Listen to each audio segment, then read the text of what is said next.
नमस्कार दोस्तों, स्वागत करते हैं आपके अपनी YouTube channel current affair by Avanya पर। आज मैं आप लोगों के लिए 24 मार्च 2022 की डेली करंट अफेयर का क्वेश्चन इस वीडियो पर लेके आई हूँ। दोस्तों, मैंने आपके लिए सभी क्वेश्चन सिलेक्टेड और इम्पोर्टेंट लिए हैं जो कि आपके आने वाले एग्जाम में काफ़ी ज़्यादा यूजफुल रहने वाला है। दोस्तों, वीडियो को लास्ट तक जरूर देखें और हमें कमेंट करके बताइए कि ये वीडियो आपको कैसी लगी। चलिए इसी के साथ शुरू करते हैं आज के हमारे फर्स्ट क्वेश्चन से। दोस्तों, आज का मेरा फर्स्ट क्वेश्चन है, अमेरिका में रहने वाले भारतीय मूल के चिकित्सक का नाम बताइए जिसे हाल ही में व्हाइट हाउस का नया कोविड-19 प्रतिक्रिया समन्वयक नियुक्त किया गया है। ठीक है, तो हमारा आंसर होगा आशीष झा। आशीष झा को हाल ही में व्हाइट हाउस का नया कोविड-19 प्रतिक्रिया समन्वयक नियुक्त किया गया है। ठीक है, ध्यान में रखिएगा। जान लेते हैं इसका इंपॉर्टेंट पॉइंट। दोस्तों, इसका इंपॉर्टेंट पॉइंट है, आशीष झा अमेरिका में रहने वाले भारतीय मूल के चिकित्सा आशीष झा को हाल ही में जेफ जेंटर्स की जगह व्हाइट हाउस का नया कोविड-19 प्रतिक्रिया समन्वयक नियुक्त किया गया है। ठीक है, वो अमेरिका में एक प्रमुख स्वास्थ्य विशेषज्ञ है और उन्हें उनकी जानकार और शांत सार्वजनिक उपस्थिति के लिए जाना जाता है। ठीक है, ध्यान रखिएगा। चलते हैं नेक्स्ट क्वेश्चन की ओर। दोस्तों, आज का मेरा अगला क्वेश्चन है, बहरीन इंटरनेशनल सर्किट में फार्मूला 1 बहरीन ग्रैंड प्रिक्स 2022 का खिताब किसने जीता है? तो हमारा आंसर होगा चार्ल्स लेक्लर। चार्ल्स लेक्लर ने बहरीन इंटरनेशनल सर्किट में फार्मूला 1 बहरीन ग्रैंड प्रिक्स 2022 का खिताब जीता है। ठीक है, ध्यान में रखिएगा। जान लेते हैं इसका इंपॉर्टेंट पॉइंट। दोस्तों, इसका इंपॉर्टेंट पॉइंट है, चार्ल्स लेक्लर बहरीन के पश्चिम में एक motor racing circuit Bahrain international circuit में हाल ही में चार्ल्स लेक्लर ने फार्मूला 1 बहरीन ग्रैंड प्रिक्स 2022 का खिताब जीता है। ठीक है, जबकि कार्लोस सैज जूनियर दूसरे स्थान पर और लुइस हैमिल्टन तीसरे स्थान पर रहे हैं। ठीक है, ध्यान रखिएगा, बहुत ही इंपॉर्टेंट क्वेश्चन है। चलते हैं नेक्स्ट क्वेश्चन की ओर।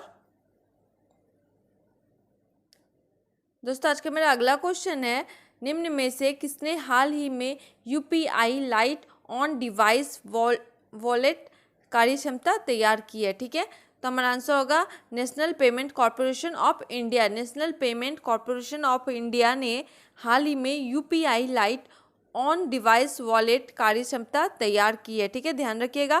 जान लेते हैं इसका इंपॉर्टेंट पॉइंट। दोस्तों, इसका इंपॉर्टेंट पॉइंट है, national payment corporation of India हाल ही में छोटी राशि के लेन देन के लिए यूपीआई उपभोक्ताओं के लिए UPI light on device wallet कार्यक्षमता तैयार की है। ठीक है, भारत में खुदरा लेन देन नकदी सहित की कुल मात्रा का लगभग 75% लेन देन मूल्य 100 रुपये से कम है। ठीक है, ध्यान में रखिएगा, काफ़ी ज़्यादा इंपॉर्टेंट क्वेश्चन है। चलते हैं नेक्स्ट क्वेश्चन की ओर।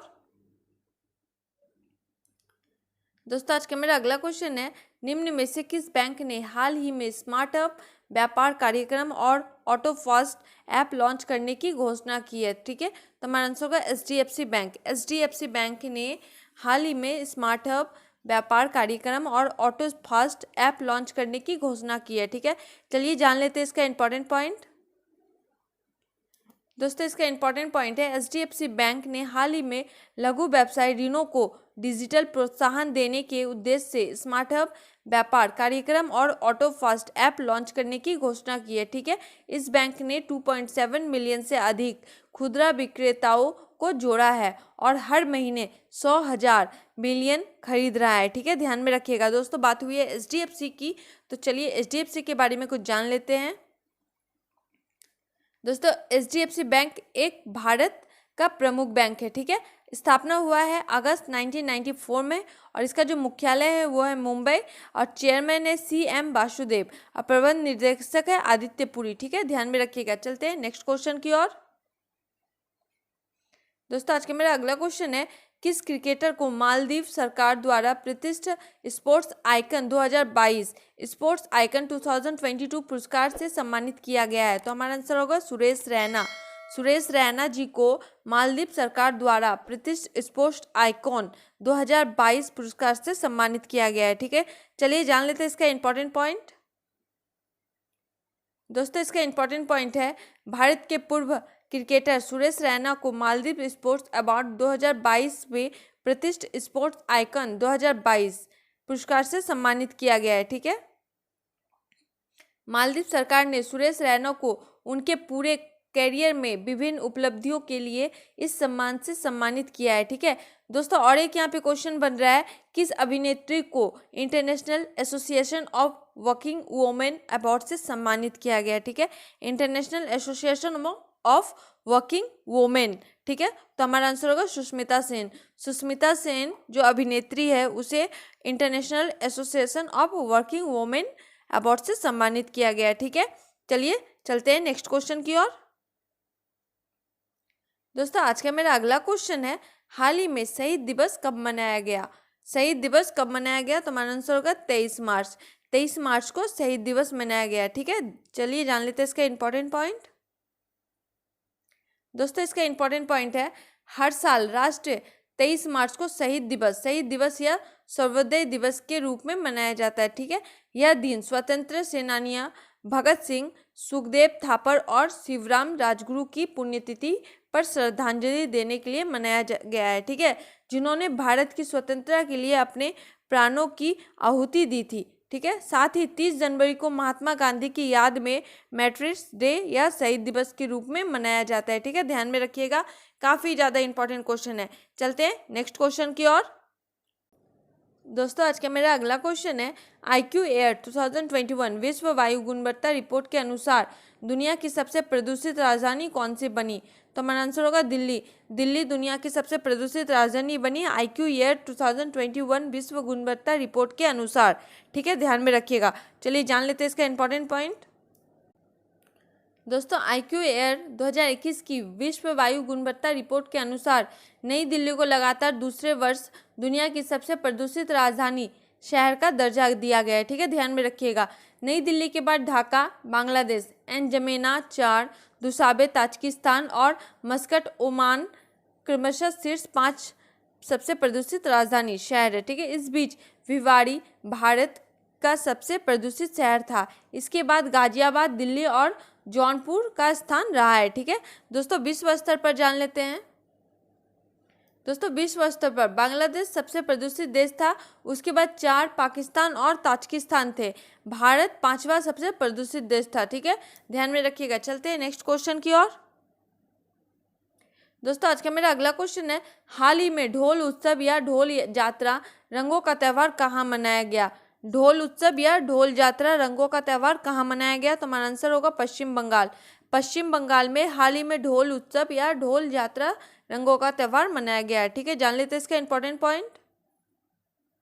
दोस्तों इसका इंपॉर्टेंट पॉइंट है, पश्चिम बंगाल ने ढोल उत्सव या ढोल यात्रा रंगों का त्यौहार मनाया जो बसंत के मौसम की शुरुआत का प्रतीक है। ठीक है, यह त्यौहार भगवान श्री कृष्ण और राधा को समर्पित है और पूर्णिमा के दिन मनाया जाता है। ठीक है, यह बंगाली कैलेंडर के अनुसार वर्ष का अंतिम त्यौहार भी है। भारत के पूर्व क्षेत्र में वसंत का त्यौहार ढोल यात्रा, ढोल पूर्णिमा, ढोल उत्सव और बसंत उत्सव के रूप में मनाया जाता है। ठीक है,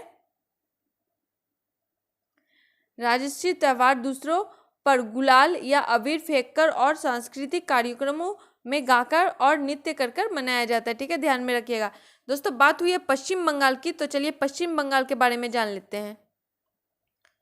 दोस्तों पश्चिम बंगाल की राजधानी है कोलकाता। पश्चिम बंगाल के राज्यपाल है जगदीश धनखड़ और पश्चिम बंगाल की मुख्यमंत्री है ममता बनर्जी। ठीक है, ध्यान में रखिएगा। चलते हैं नेक्स्ट क्वेश्चन की ओर। दोस्तों आज का मेरा अगला क्वेश्चन है, हाल ही में माली के पूर्व प्रधानमंत्री का निधन हुआ, उनका क्या नाम था?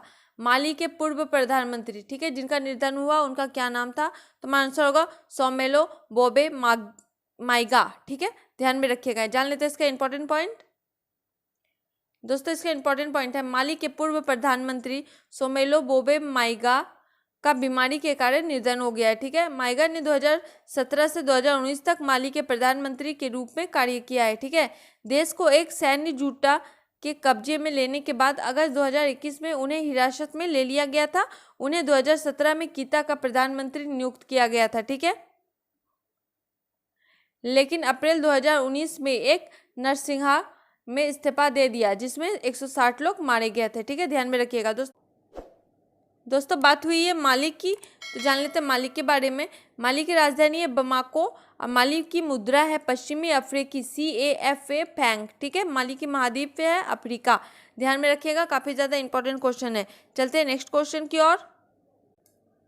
दोस्तों आज का मेरा अगला क्वेश्चन है, हाल ही में किसने उत्तराखंड के नए मुख्यमंत्री पद की शपथ ग्रहण की है? ठीक है, तो हमारा आंसर होगा पुष्कर सिंह धामी। पुष्कर सिंह धामी जी ने हाल ही में उत्तराखंड के नए मुख्यमंत्री पद की शपथ ग्रहण किया है। ठीक है, चलिए जान लेते हैं इसका इंपॉर्टेंट पॉइंट। दोस्तों इसका इंपॉर्टेंट पॉइंट है, पुष्कर सिंह धामी ने उत्तराखंड के 12वें मुख्यमंत्री के रूप में 23 मार्च 2022 को शपथ ग्रहण किया है। ठीक है दोस्तों, बात हुई है उत्तराखंड की, तो उत्तराखंड की राजधानी है देहरादून और गठन हुआ है नवंबर 9, 2000। ठीक है, ध्यान में रखिएगा, 9 नवंबर 2000 में गठन हुआ है। और दोस्तों राज्यपाल है गुरमीत सिंह और विधानसभा में 71 सीट है, राज्यसभा में 3 सीट है और लोकसभा में 5 सीट है। ठीक है, ध्यान में रखिएगा, काफ़ी ज़्यादा इंपॉर्टेंट क्वेश्चन है। दोस्तों आपको हमारी ये वीडियो कैसी लगी हमें कमेंट करके ज़रूर बताइए, और वीडियो अगर पसंद आए तो वीडियो को लाइक करना, शेयर करना ना भूले। मिलते हैं नेक्स्ट वीडियो में, तब तक जय हिंद।